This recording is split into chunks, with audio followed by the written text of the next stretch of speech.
봐요. 그 다음에 우리사주조합 운영비 있죠?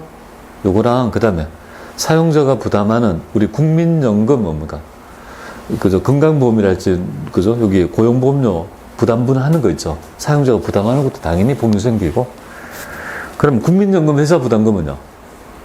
그죠? 우리 세금과 공과를 본다. 그렇게 보시면 됩니다. 나중에. 그 다음에 직장 보육시설의 운영비 있죠? 직장에 보면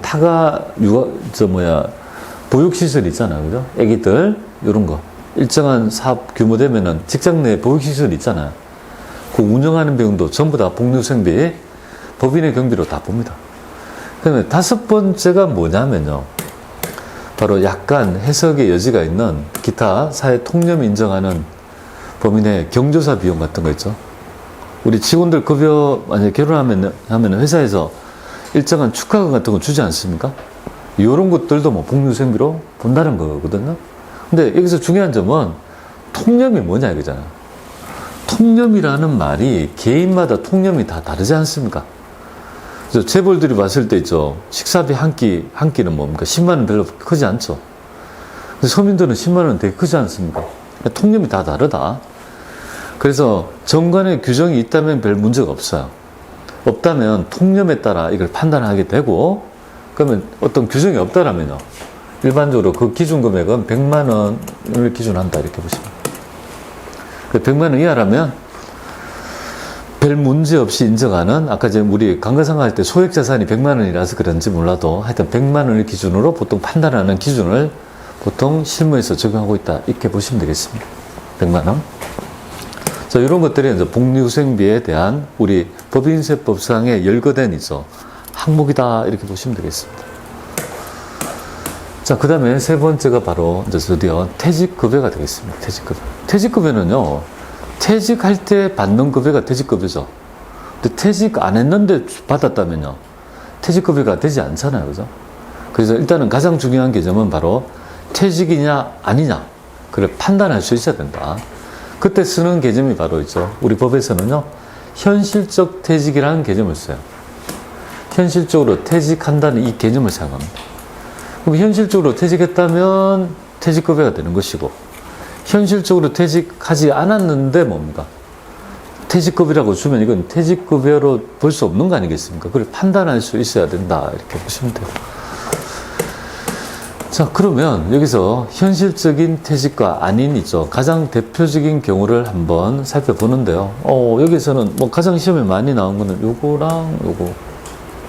그 다음에 여기 요거랑 요 정도?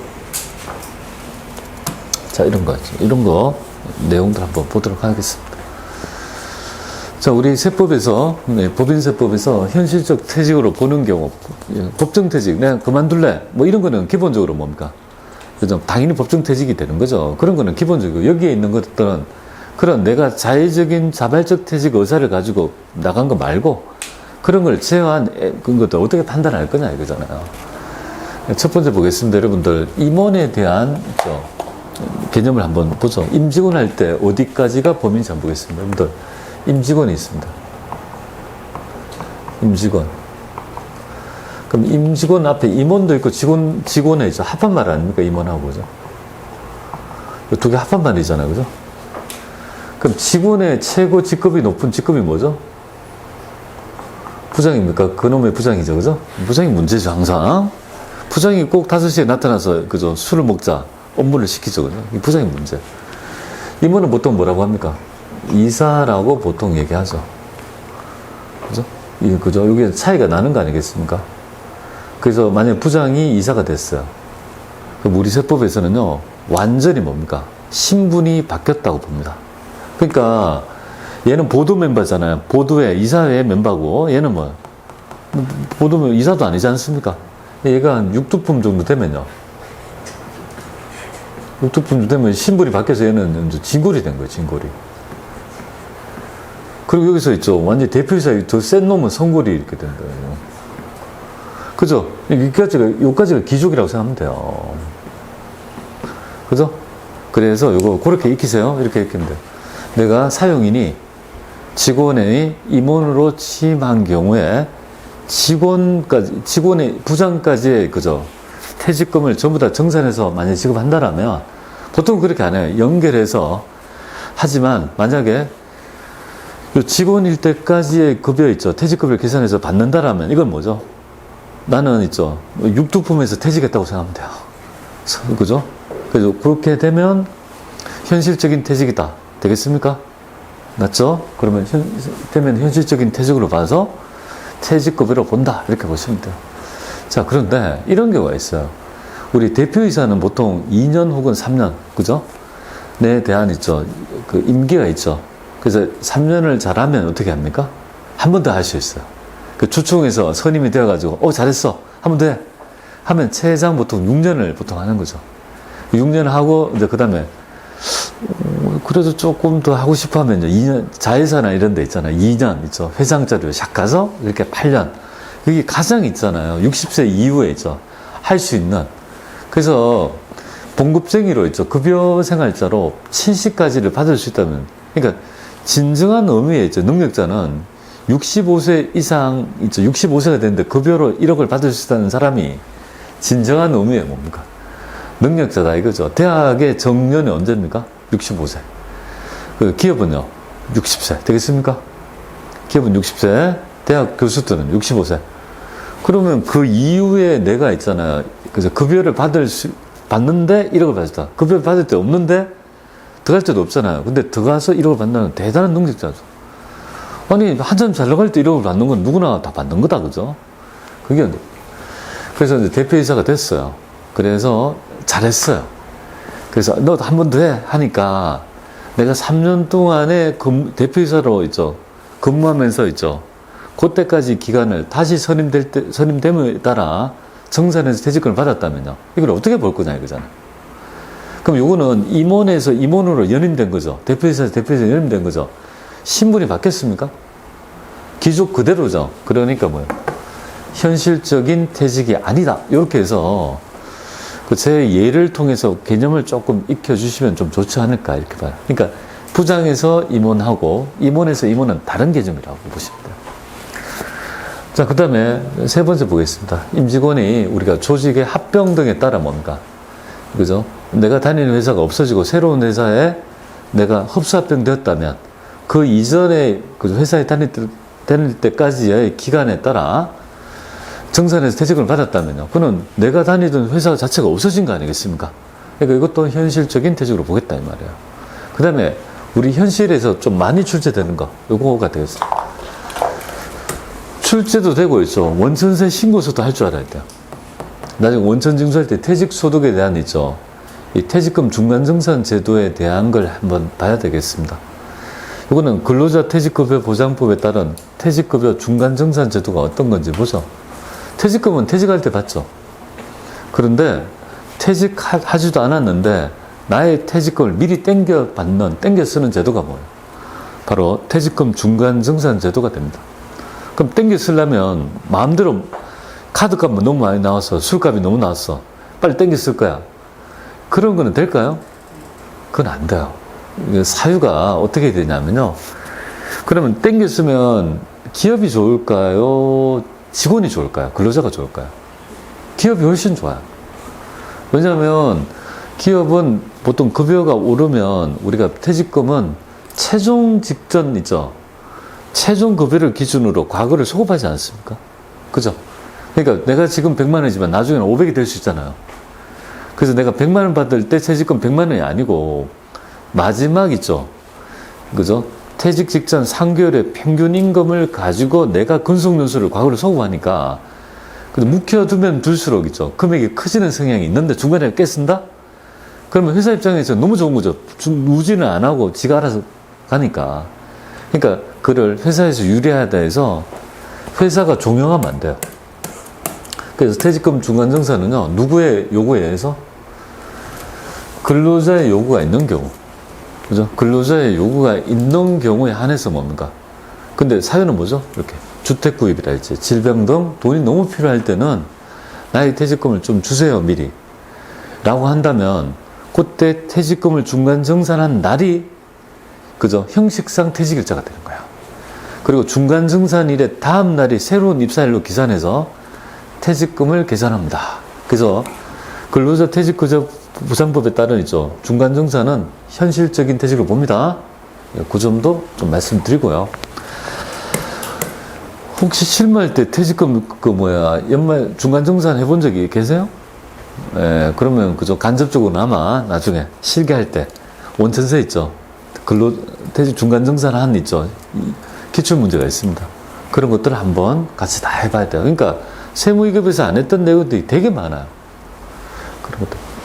자, 그 다음에 요건 볼게요. 임원에 대한 그죠. 급여를 연봉제를 전환함에 따라, 연봉제로 전환함에 따라 퇴직급여를 앞으로 네 연봉제 할 거니까 임원에 대한 퇴직급여를 지급하지 않는 조건으로 퇴직급여를 정산해서 지급할 때도 뭐야? 이런 경우도 있죠. 현실적 퇴직으로 본다. 이렇게 보시면 돼요. 하여튼 여기서 가장 많이 나오는 거 여기 1번하고 4번 정도 되겠습니다. 나머지도 가끔 눈에 보이긴 해요. 그래서 그러면 이런 것들은 그럼 여기 보세요. 임원이 연임됐다. 그죠? 임원이 연임됐는데 그때까지에 있죠. 퇴직급여를 정산해서 퇴직급여를 줬다. 그러면 여러분은 여기서 본질적인 거 한번 따져볼까요? 왜 퇴직급여하고 있잖아요. 그냥 일반급여하고 차이가 날까요? 왜 이 난리를 칠까요?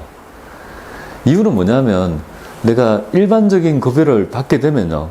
그럼 근로소득으로 봐서 일반세율 있죠. 우리 종합소득세율 있잖아요. 8단계 초과 누진을 적용받는다면 퇴직급여로 보면 뭐죠? 그럼 분류과세가 되어가지고요. 여기에서 분류과세가 되니까 세금이 좀 싸잖아요. 그죠? 연분연수법에 따라 있죠. 누진의 효과를 털어내고 나머지 세금을 계산하니까 훨씬 더 싸죠. 그러니까 형식상 퇴직급여를 막 미는 거예요. 세금의 차이가 엄청나요. 그러니까 실제로는 그저 상여금인데 외관에 퇴직급여에 얹어가 같이 막 주잖아요. 그러니까 세법이 봤을 때는 이름만 퇴직급여지 안에는 뭐야? 상여금이 있으니까 분리해서 뭡니까? 이거를 그죠? 정말 퇴직급여만 과세하겠다는 개념이에요. 그러니까 이 개념이 필요한 거예요. 그러면 얘는 비현실적인 퇴직인데 불구하고 돈을 줬다라면 도대체 어떻게 할 거냐 이거죠. 그럼 비현실적 퇴직의 경우에 현실적 퇴직할 때까지 돈 준 거는요. 가지급한 걸로 봐요. 가지급한 거. 그러니까 돈을 빌려준 걸로 봅니다. 세무정 한번 해볼까요? 여기 밑에 하단에 이건 가볼게요. 여기서 소득 처분을 좀 유념해야 돼요. 사례 볼게요. 근로자 퇴직급여 보장법에 따르지 않고 지급한 중간정산 퇴직급여 10만 원의 세무조정. 그러면 얘는 현실적인 퇴직이 아니라는 거 아니겠습니까? 근데 회사는 퇴직급여로 비용 처리를 했어요. 세법은 어떻게 봅니까? 인정 못한다. 현실적인 퇴직 아니지 않냐. 그냥 돈 빌려준 거야. 그럼 뭐가 생각나야 되는 줄 알아요? 가지급금이 자산이잖아요. 자산 증거에 유보가 필요한 거예요. 송금불산이 상회하면 안 돼. 이렇게 했다면 여기 소득 처분이 뭐죠? 유보. 예. 가지급금 있죠. 돈 빌려준 대여금에 따른 자산 증거의 유보가 필요한 거예요. 그죠? 송금불산이 상회로 나거든요. 상회가 인건비는 대부분 다 상회잖아요, 지금. 근데 요거는 상회 아니고 뭡니까? 그죠? 유보가 된다. 이렇게 보시면 되겠습니다. 자, 그러면 퇴직급여에 대한 얘기 한번 볼게요. 그러면 사용인의 퇴직급여는 마찬가지로 또 문제가 없어요. 직원의 퇴직급여는요, 규정이 있는 경우, 그죠? 없더라도, 그죠? 계산한 금액을 전부 다 뭡니까? 더 주더라도 다 송금으로 인정하는 반면에, 얘도 누구면? 퇴직급여도 뭔가? 예, 부인 대상은 누구냐면요, 바로 요거예요. 얘도 지금 퇴직급여에 대해서, 임원에 대해서 좀 제재를 하고 있다. 임원만 제재를 하고 있습니다. 자, 어떤 규정이 있는지 볼게요. 자, 임원의 퇴직급여. 얘도 마찬가지로 규정 유무에 따라 달라져요. 퇴직급여는. 자, 규정 있고 없고 다 있어요. 없는 거 본 적이 없어요. 그죠? 그럼 있다면 어떻게 됩니까? 정관에 정해진 금액 내라면 인정하고, 초과액은 뭐죠? 그러면 초과한 금액은요? 그건 송금이고, 초과액은 송금불산이 하고 상여로 처분하니까 뭔가 그는 근로소득으로 과세하는 거예요. 근로소득 과세되는 이런 입장을 취한다 이렇게 봅니다. 그래서 초과한 금액은 임원 상여금의 초과액은요 손불하고 상여하면서 결국은 이자의 추가적인 상여가 되기 때문에 근로소득 과세되는 형태로 퇴직소득으로 과세하지 않고 근로소득 과세한다 이거죠. 규정이 없으면은 우리 상여금은 어떻게 했습니까? 전액 부인했죠. 근데 퇴직금은 그렇게 안 해요. 퇴직금은 우리 법에서 일정한 금액을 인정하는 산식이 있잖아요. 그죠? 퇴직금은.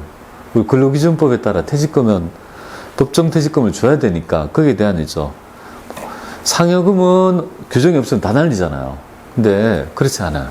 퇴직급여는 규정이 없더라도 우리 법에서 정한 요 산식에 따른 금액을 한도로 해요. 한도로 해요. 그 한도는 별 게 없고요. 내가 지금 퇴직하려는 사람의 퇴직 시점 1년간의 총급여가 있을 거 아니에요. 그게 일단 10% 곱해요. 10% 곱하고 그 다음에 자기 근속연수 있죠. 요걸 곱한 금액을 한도로 해요. 그러면 여기서 이제 문제는 그죠? 1년, 2년이 아니고 1뭐 이런 거 있잖아요. 1.2년, 1.3년. 그러면 무슨 1년, 만약에 5년, 6개월, 그죠? 2일, 뭐 이런 거 있잖아요. 그럼 일수 있죠. 월 이하의 월수, 그죠? 1월 미만의 단수, 소수에 대해서는 어떻게 하냐, 그죠? 우리 세법은 대부분 어떻게 하냐면 다 올려줘요. 유일하게 절사하는 규정이 딱 하나가 있어요. 요거예요. 날려버려요. 그러니까 만약에 1년, 5년, 6개월, 5일을 일했다면 5일은 날리고 1년 6개월만 딱 계산해서 한다. 이렇게 보면 돼요. 근데 세무사 시험이나 회계사 시험은 5년 6개월, 25일 이렇게 나오거든요. 근데 우리 시험은 그렇게 안 나오고요. 5년, 3년, 뭐 이렇게, 그죠? 네, 그런 형태로 나오고, 그것도 잘 나오지 않아요. 한 번 나온 적이 있어요. 그래서 5년 이렇게 나온 적이 있어요. 그래서 퇴직 직전 1년간의 총급여에서 뭡니까? 10% 곱하고 근속연수를 곱한 금액을 한도로 하고 있다는 점을 말씀드릴게요. 그래서 여기 보시면은 근속연수는 영년에 의해 계산하되 1년 미만의 기간은 월수로 계산하고 1월 미만의 기간은 뭐예요? 절사한다, 그죠? 이런 어떤 규정을 가지고 있어요. 그리고 그 유명한 뭐예요? 61회 기출문제, 인건비의 세무조정 문제를 6점이 여기 나왔어요. 이제 역대급으로 한 번도 출제되지 않았는데요. 딱 한 번 출제됐습니다. 인건비만을 물어본 세무조정은 처음이었습니다. 이 문제, 여기 원래 문제입니다, 여기. 그리고 한 번도 나온 적이 없는데, 왜 이걸 쓰냐면요. 앞에 지금 여기 있죠. 요거를 전부 다 한 번에 공부할 수 있는 모든 문제가 여기 다 담겨져 있습니다. 그러니까 한 번 정도 정리할 필요가 있는 얘기가 될 것 같아요. 자, 여기는 좀 쉬었다가요. 좀 하고요. 그리고 통해서 태충까지 넘어가 볼게요. 쉬었다 하겠습니다.